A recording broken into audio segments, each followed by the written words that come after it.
Assalamualaikum warahmatullahi wabarakatuh. Halo semuanya, kembali lagi bersama saya, Yola Eviorita, NPM 39, kelas 4A Program Studi Pendidikan IPA.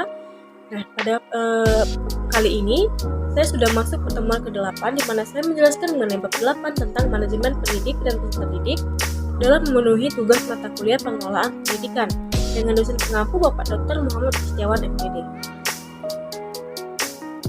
Nah, topik pembahasan yang akan saya bahas pada pertemuan kali ini yaitu ada dua, manajemen pendidik dan manajemen peserta didik. Yang pertama ada manajemen pendidik. Pertama, pengertian manajemen pendidik. Manajemen pendidik merupakan suatu kegiatan merencanakan, mengelola dan mengorganisasikan, mengkomunikasikan sumber daya pendidikan atau pendidik agar dapat berjalan atau melaksanakan tugas dan tanggung jawabnya dengan secara efektif dan efisien dengan maksud tercapainya tujuan pembelajaran atau tujuan pendidikan sebagaimana yang diharapkan. Yang kedua yaitu tugas, kewajiban, dan hak pendidik. Pertama, tugas pendidik. Tugas pendidik Undang-Undang Nomor 20 Tahun 2003 adalah merencanakan dan melaksanakan proses pembelajaran, menilai hasil pembelajaran, melakukan pembimbingan dan pelatihan, serta melakukan penelitian dan pengabdian kepada masyarakat, terutama bagi pendidik pada perguruan tinggi. Yang kedua ada kewajiban pendidik. Kewajiban pendidik dalam Undang-Undang Nomor 20 Tahun 2003 antara lain: pertama, menciptakan suasana pendidikan yang bermakna, menyenangkan, kreatif, dinamis, dan dialogis. Yang kedua, mempunyai komitmen secara profesional untuk meningkatkan mutu pendidikan.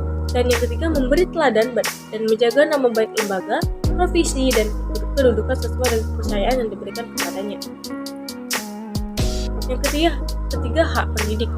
Hak pendidik dalam Undang-Undang Nomor 20 Tahun 2003 yaitu penghasilan dan jaminan kesejahteraan sosial yang pantas dan memadai, penghargaan sesuai dengan tugas dan prestasi kerja, pembinaan karir sesuai dengan tuntutan pengembangan kualitas, perlindungan hukum dan melaksanakan tugas dan hak atas hasil kekayaan intelektual, dan kesempatan untuk menggunakan sarana, prasarana, dan fasilitas pendidikan untuk menunjang kelancaran pelaksanaan tugas. Kemudian ada peran pendidik. Berikut adalah peran guru dalam melaksanakan pendidikan yang ideal menurut Supadi tahun 2013 halaman 92 sampai dengan 100, yaitu guru sebagai pendidik, guru sebagai pengajar, guru sebagai pembimbing, guru sebagai pelatih, guru sebagai penasihat, guru sebagai model dan teladan, guru sebagai korektor, guru sebagai organisator, guru sebagai motivator, guru sebagai fasilitator, guru sebagai pengelola kelas, guru sebagai mediator, dan guru sebagai evaluator.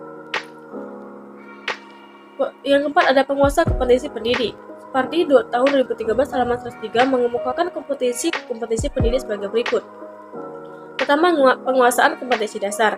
Yang kedua, penguasaan kompetensi pedagogik, kepribadian sosial, dan profesional. Yang kelima, rekrutmen dan seleksi guru dan staf. Kriteria dasar seleksi yaitu rasional, ilmiah, objektif, berpedoman pada laporan analisis pekerjaan dan rencana perekrutan pegawai, efisiensi dan efektif, memperhatikan peraturan dan ketentuan yang berlaku, dilakukan secara objektif dan jujur, dan dilakukan dengan profesional. Kemudian cara dan metode seleksi. Pertama, seleksi persyaratan administrasi. Yang kedua, seleksi pengetahuan umum. Yang ketiga, seleksi psikologi. Yang keempat, seleksi wawancara. Dan yang kelima, seleksi referensi. Kemudian ada tujuan rekrutmen dan seleksi guru dan staf. Pertama, berhubungan dengan perencanaan SDM dan job analysis. Yang kedua, meningkatkan sejumlah calon pelamar kerja dengan biaya minimum. Yang ketiga, membantu meningkatkan angka keberhasilan dari proses seleksi dengan menurunkan sejumlah pelamar kerja yang bermutu rendah atau bermutu terlalu tinggi. Yang keempat, membantu menurunkan kemungkinan pelamar kerja yang telah direkrut dan diseleksi akan dihengkang dari sekolah. Yang kelima, memenuhi tanggung jawab organisasi bagi program tindakan persetujuan dan hukum lain serta kewajiban sosial. Yang keenam, mengawali identifikasi dan menyiapkan pelamar kerja potensial yang akan menjadi calon pegawai yang sesuai. Dan yang ketujuh, meningkatkan keefektifan organisasi dan individu untuk mengevaluasi keefektifan teknik dan pencarian rekrutmen yang beragam dari semua jenis pelamar kerja. Yang kedua ada manajemen peserta didik. Pengertian manajemen peserta didik menurut Ken Zevic tahun 1961, manajemen peserta didik atau subpupil personal administration merupakan suatu layanan yang memusatkan perhatian pada pengaturan, pengawasan, dan layanan siswa di kelas dan di luar kelas seperti pengenalan, pendaftaran layanan di individu, seperti pengembangan keseluruhan kemampuan, minat, kebutuhan sampai ia matang di sekolah. Nah, langkah-langkah perencanaan peserta didik menurut Asmendri tahun 2012 halaman 14 yaitu forecasting, objective cost, policy, programming, prosedur, schedule, budgeting. Yang ketiga, kebijakan pemerintah dan penerimaan peserta didik baru.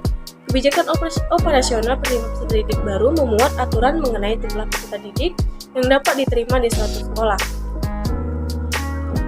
Yang keempat, sistem penerimaan peserta didik baru ada dua macam sistem yang digunakan dalam penerimaan peserta didik baru, yaitu sistem promosi dan sistem seleksi.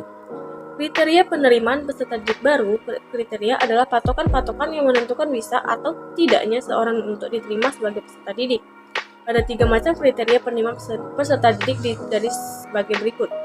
Pertama, kriteria acuan patokan, standar criterion reference, merupakan suatu penerimaan peserta didik baru yang didasarkan atas patokan-patokan yang telah ditentukan sebelumnya.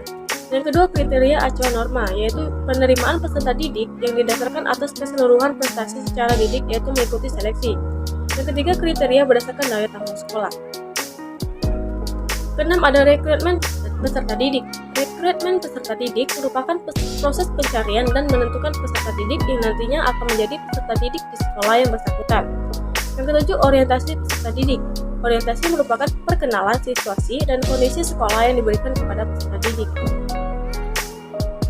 Baik, itulah yang dapat saya jelaskan mengenai materi pada bab ke-8 ini, yaitu manajemen pendidik dan peserta didik. Kurang dan lebihnya saya mohon maaf, saya akhiri. Wassalamualaikum warahmatullahi wabarakatuh. Semoga bermanfaat. Bye-bye semuanya.